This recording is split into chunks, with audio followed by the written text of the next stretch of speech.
In a box, the ratio of red marbles to blue marbles is 7:4. Which of the following could be the total number of marbles in the box? మనకి ఒక బాక్స్లో red marbles and blue marbles ఉన్నాయంట. వాటి ratio వచ్చేసి 7:4 అంట. So for example మనం red marbles 7x ఉన్నాయి అనుకుందాం అండ్ బ్లూ మార్బుల్స్ 4x ఉన్నాయి అనుకుందాం. అప్పుడు టోటల్ నెంబర్ ఆఫ్ మార్బుల్స్ ఎన్ని అవుతాయి? 7x + 4x = 11x అవుతాయి కదా. సో మనకి ఇక్కడ ఏమడుగుతున్నారంటే total number of marbles in the box.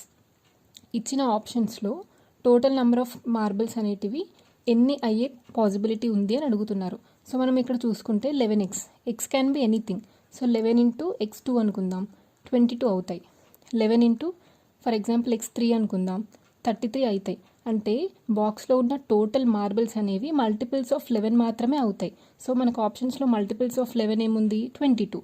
So option D is the right answer.